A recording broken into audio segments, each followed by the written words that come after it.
eh, asal muasal lomba itu bagaimana sih? Taunya dari mana begitu? Dari Pak Muhasum dulu mungkin.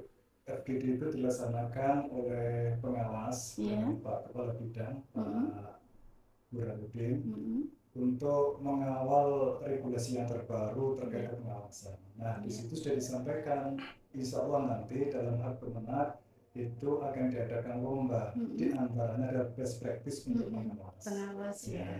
Kalau selaku Guru. guru PAI nggih, jenengan pertama ikut lomba ini dari mana? Infonya sampai asalnya nggih. Berasal dari pengawas, Ibu Hmm. Pengawas Bu Istiana Bu Istiana. yang menyampaikan kabar tersebut Mm-mm. melalui WA ya, Iya. dari sana itu. Inggih. Apa, dari sana kemudian Bu Istiana mohon kepada saya pribadi untuk Inggih, untuk menjadi mengikuti. wakil dari Kapolres Tuban. Inggih. Muhasem mengambil tema apa? Ketika itu saya mengambil judul terkinian Mm-mm. Bida. Yang saya ambil itu adalah implementasi nilai profil pelajar Pancasila itu Mm-mm. melalui sekolah pengembang PAI. Kenapa itu Mm. sangat penting? Iya. Karena nilai profil Pancasila sebenarnya karakternya ada di sana. Kemudian Pak, kriteria lomba sendiri itu apa Pak? Kriteria lomba labnya kemarin itu. Lomba lab itu kan terkait dengan pemanfaatan laporan Mm-mm. pemanfaatan laboratorium penelitian agama Islam itu. Jadi Nggih, nggih, saya nggih. karya tulis saya itu hanya menyampaikan laporan Nggih. pemanfaatnya terkait terkait dengan lab PAI sendiri adalah merupakan lab itu kan bisa diartikan dua dua hal yang berbeda. Mm-mm. Lab dalam arti fisik yaitu Mm-mm. bangunan Iya. dengan segala fasanya, Iya. kemudian lab PAI dalam arti konsep. Jadi konsep pembelajaran di lab PAI adalah konsep inovatif terkait dengan pendidikan ya, dengan pendidikan yang dalam rangka untuk memberikan kesempatan kepada siswa untuk belajar secara langsung pelajaran itu.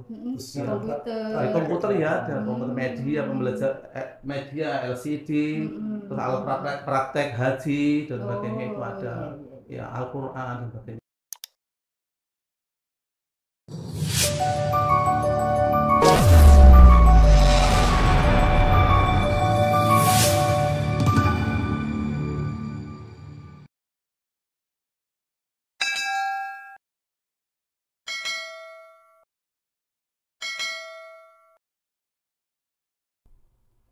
Assalamualaikum warahmatullahi wabarakatuh. Waalaikumsalam warahmatullahi wabarakatuh. Sungguh merupakan anugerah Allah Subhanahu wa Ta'ala yang patut kita syukuri bersama ketika pada kesempatan hari ini kita masih bisa bersama dalam program acara On Mix Studio Kemenak Tuban. Kali ini kita mengambil tema mengulik para jawara pemenang lomba PAI tingkat Provinsi Jawa Timur bersama saya, Laidia Mariati. Baru saja kita memperingati Hari Amal Bakti Kementerian Agama ke-78, tepatnya tanggal 3 Januari lalu. Dan untuk memeriahkan ulang tahun Kementerian Agama tersebut banyak digelar lomba-lomba, salah satunya adalah Lomba PAI tingkat Jawa Timur. Dan Kabupaten Tuban alhamdulillah menoreh 3 prestasi sekaligus. Untuk itu kami ucapkan selamat dan sukses kepada perwakilan Kabupaten Tuban dalam rangka lomba oleh bidang PAIS Kanwil Kemenak Jawa Timur. Yang pertama kepada Pak Muhasum, SPDIMA, juara 1 lomba Best Practice Literasi Jenjang Pengawas SD begitu ya. Kemudian ada Ibu Fawaidatun Rohbawanti Nasuha SPDI, beliau dari SDN Ronggomulyo 1 Tuban sebagai juara 2 lomba Best Practice Literasi Jenjang SD. Kemudian yang ketiga ada Pak Muhammad Gufron MPD, beliau guru PAI pada SMP 3 Tuban sebagai juara 3 lomba lab PAI. Itu Pak ya. Lomba-lomba tersebut digelar dalam rangka memeriahkan hari ulang tahun Kementerian Agama ke-78. Dan sudah hadir di tengah kita dua perwakilan. Beliau adalah Pak Muhasum ditemani oleh Pak Gufron. Apa kabar Pak Muhasum, Pak Gufron? Alhamdulillah sehat dan tetap semangat. Masya Allah, itu yang saya suka. Saling memberikan semangat itu adalah apa Pak? Energi positif begitu ya. sebelum kita mulai nih Pak, ingin tahu kita asal muasal lomba itu bagaimana sih? Taunya dari mana begitu? Dari Pak Muhasem dulu mungkin ya? Pada awalnya memang kita sebelum ada kegiatan lomba muda itu ada FGD di Jawa Timur. Jadi FGD itu dilaksanakan oleh pengawas dari Pak Kepala Bidang, Pak Burhanuddin, untuk mengawal regulasi yang terbaru terkait pengawasan. Nah, di situ sudah disampaikan, insya Allah nanti dalam hal Kemenak itu akan diadakan lomba, di antaranya ada best practice untuk pengawas. Pengawas ya. Pak Muhasem mungkin tahu pengawas PAI se-Jawa Timur itu jumlahnya berapa kira-kira ya? Ini kita tidak tahu, kita bukan mengurus inti di sana. Kira-kira saja. Sekitar berapa ratus ribu budaya. Berarti luar biasa gitu maksud saya, karena bisa menyingkirkan. Bukan menyingkirkan, bersaing. Bisa bersaing. Kalau menyingkirkan korupsi negatif nanti. Iya, bisa bersaing dengan ratusan dari dan kita tambah beda. Ketika itu kita menangkap apa yang menjadi kegelisahan Pak Burhanuddin selaku Kabid ya, Pak Ahmad. Ketika itu disampaikan kepada pengawas bahwa kita itu menemukan ada 10 poin yang menjadi target pembinaan kita di PAIS. Yang paling urgent adalah terkait dengan karakter anak. Ini luar biasa. Mungkin boleh disebutkan juga Pak, poin-poin 10 itu apa saja? Yang kita poin yang terpenting saya tangkap, dan itu kemudian saya jadikan sebagai motivasi saya, meskipun sebelumnya kita sudah muncul di situ. Yang pertama itu terkait dengan tadi karakter anak. Jadi kegelisahan hari ini adalah karakter anak kita, baik itu di tingkatan SD maupun sampai di tingkatan SMA. Kemudian yang kedua, ada kasuistik di tingkat SMP, itu masih ada anak yang tata cara sholatnya juga belum bagus, kemudian membaca Qurannya belum tidak bisa juga. Nah, ini yang menjadi kendala. Kemudian yang tiga, ini kegelisahan bersama, terutama di dinas. Kenapa sih minat masyarakat untuk mendaftar di SD itu kurang? Di SD ya? Di SD. Makanya poin ini yang jadi garapan kita, dan itu poin-poin ini kita angkat dalam best practice kita. Jadi itu menjadi program utama lah ya untuk pendekatan kepada siswa-siswa tersebut.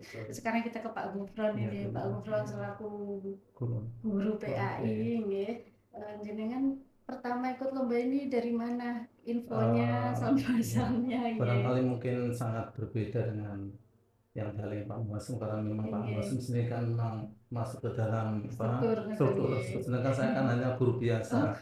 Jangan hanya luar biasa guru itu. Iya. Jadi, artinya maksud berbeda lah. Tahu saya terkait dengan lomba ini berasal dari pengawas, Ibu Pengawas Bu Istiana, ya menyampaikan kabar tersebut melalui WA dari sana itu. Dari sana kemudian Bu Istiana mohon kepada saya pribadi untuk menjadi wakil dari Kabupaten Tuban. Namun sebelumnya saat itu mendapatkan tawaran itu saya agak ragu, karena waktu itu berbenturan dengan kegiatan yang ada di sekolah. Soalnya berita kabar adanya lomba itu kan tanggal 13 sampai saya itu. Sedangkan saat itu saya berada di Bali mungkin mendampingi anak-anak wisata gimana yang padahal penutup terakhir tanggal 21 gitu. Saya itu masih ragu. Iya, sehingga saya menawarkan kepada teman saya yang satunya Bu Rodotul Dihni itu, ya guru SMP 3, tapi beliaunya itu merasa keberatan karena memang keberadaan masih baru, mungkin baru 1 tahun atau 2 tahun, sehingga mungkin belum memiliki bahan-bahan yang cukup gitu. Kemudian saya jadi masih ragu-ragu itu gitu, sehingga saya itu, namun demikian saya itu tetap berusaha. Waktu mendampingannya berusaha, kan sekarang kan pakai media HP itu kan bisa itu sambil lalu pokoknya saya berusaha apapun tetap terjadi nanti daftar tapi saya itu tetap masih berusaha itu.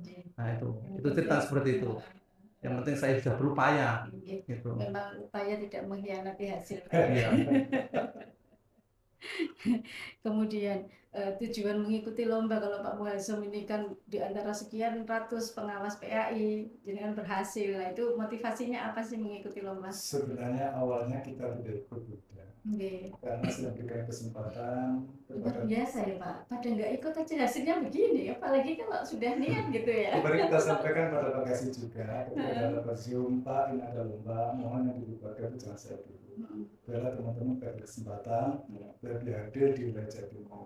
Karena kita kita sudah berkecimpung di Jawa Timur sebagai PP pelatih provinsi kan, sehingga nanti tolong kesempatan yang diberikan pada yang lain dari sana.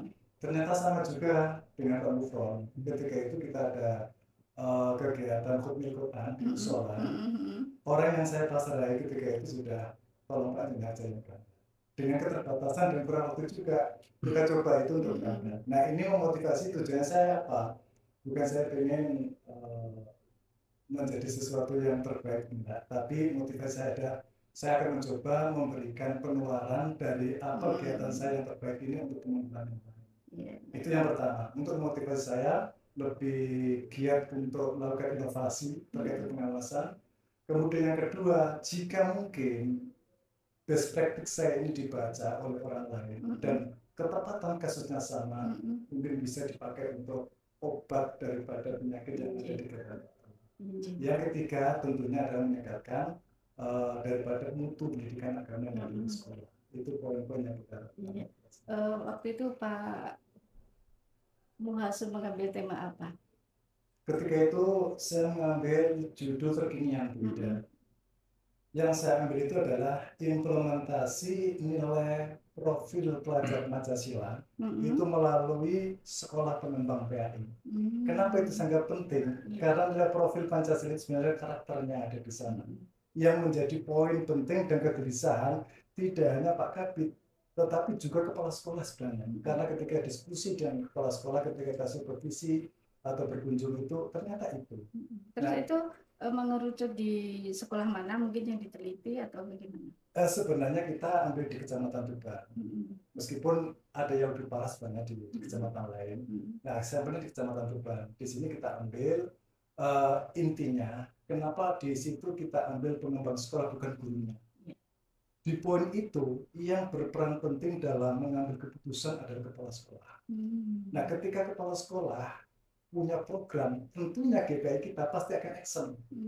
Berbeda ketika guru punya rencana, tapi kepala sudah oke, maka tidak akan jalan. Timpang ya Pak ya. Maka ini yang saya angkat itu di pengembang sekolahnya, bukan GPI-nya. Gitu. Saya ke Pak Gufron kalau begitu. Motivasi Pak Gufron kira-kira apa? Setelah itu langsung dilanjut ke yang disampaikan Pak Muhazam tadi, kalau tidak sinkron dengan kepala, artinya tidak match, itu menghasilkan sesuatu yang timpang begitu Pak ya. Monggo Pak.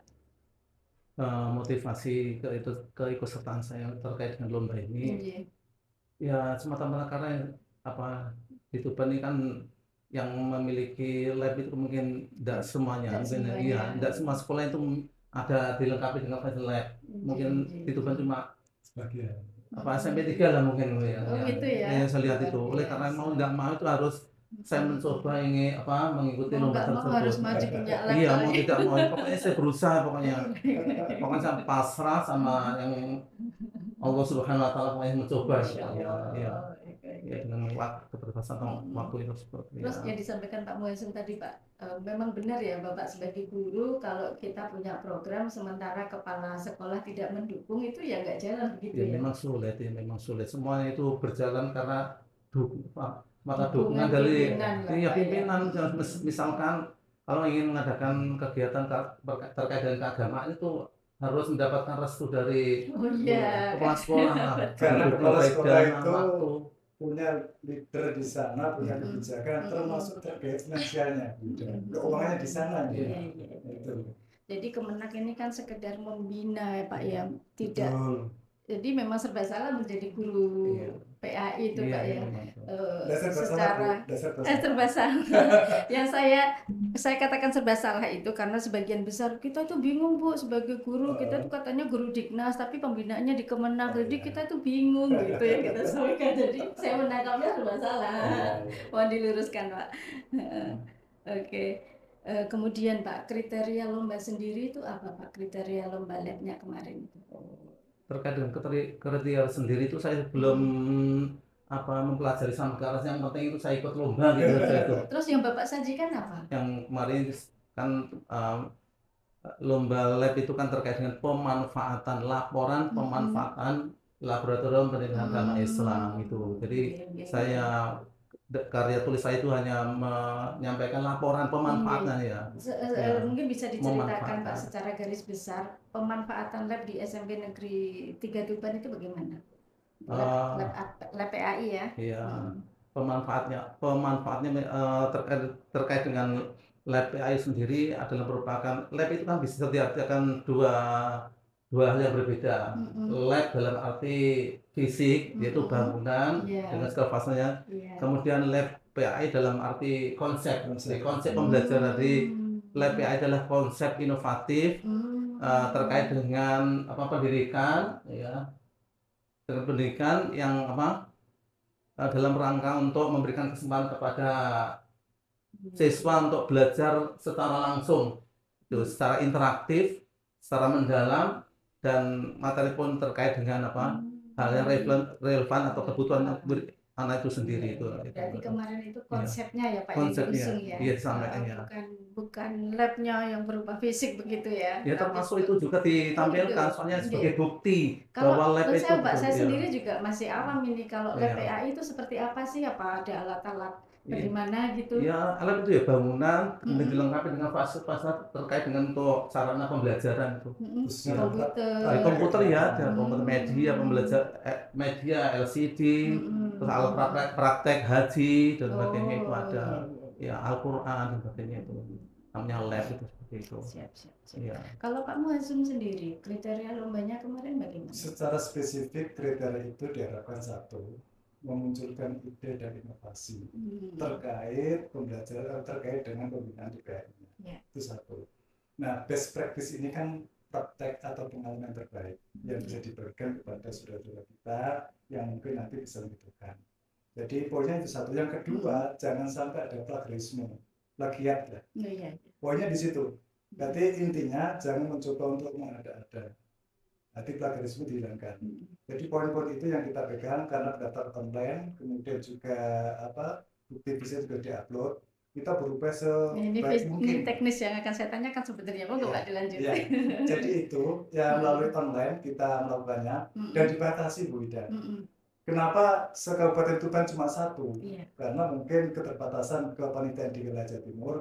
Kalau seandainya ikut semua itu juga kan terbalas juga. Berarti tiap kabupaten wajib menyampaikan satu. Nah, kemarin kita sampaikan juga tadi, Tuban harus ikut. Karena apa? Jangan malu-maluin, gitu kan? Masa kita punya begitu bagusnya kegiatan kita, tapi tidak akan tampak di Jawa Timur. Nah, ini kita kesempatan untuk itu kita tampilkanlah semampu kita. Nah, akhirnya itulah yang menjadikan poin-poin kita untuk ikut mengikuti kegiatan itu. Ya. Kalau Pak Gufron sendiri mungkin teknisnya Pak? Teknis lombanya ya. Teknis lombanya itu yaitu saya membuat semacam laporan kegiatan terkait dengan kegiatan yang ada di laboratorium itu, berupa deskripsi itu ya, kemudian saya lampirkan bukti-bukti kegiatan yang ada di lab. Nah, kemudian kita kirim lewat linknya itu, link yang disiapkan. Karena sekarang sudah canggih ya, jadi walaupun waktunya mepet karena semuanya bisa serba online, bisa tertangani dengan baik ya. Yang penting bisa mengatur itu tadi Pak ya, kontrol diri itu tadi ya, bisa porayo gitu. Kemudian saya ingin bertanya ini kepada Pak Gufron ya. Sejauh mana Pak manfaat dan peran Kemenak ini di mata Bapak? Terkait dengan peran dan manfaat menurut pendapat saya sementara ini, ya memang guru agama itu memang kan berbeda dengan guru mata pelajaran lain. Luar biasa soalnya. Manfaatnya memang mesti ada manfaatnya ya, dalam rangka untuk memberikan pembinaan kepada guru agama. Sudah sampai belum Pak Kemenak yang diharapkan Bapak terhadap guru gitu ya dari Kemenak sendiri? yang saya rasakan itu untuk sementara ini perlu ditingkatkan. Perlu ditingkatkan ya. Terutama terkait dengan untuk pelaksanaan pembelajaran di sekolah itu mungkin untuk sementara itu. Oke, mungkin Pak Muazzam bisa menambahi. Sebenarnya kita sebelum nanti ke manfaat coba kita merunut kepada regulasi dulu. Karena tadi Bu Ida kan menyatakan serba ilmu lah kita katakan gitu. Dan kita juga sebenarnya sama pengaspek, karena apa? Kayaknya masih ada miskomunikasi di lapangan terkait dengan regulasi. Ini saya perlu jelaskan bahwa di Undang-Undang Nomor 20 Tahun 2003 Undang-Undang Diknas di pasal 12 misalnya itu disebutkan bahwa setiap lembaga yang mengajar anak didik di situ ada pendidikan agamanya, maka wajib diajar oleh pendidik yang seagama.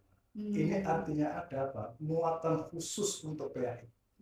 Artinya di situ. Nah, kekuatan hukum ini akhirnya diperkuat oleh PP Peraturan Pemerintah Nomor 55 Tahun 2007 tentang pendidikan agama dan keagamaan. Disinilah mandat pemerintah kepada Kementerian Agama terkait pembinaan agama di sekolah.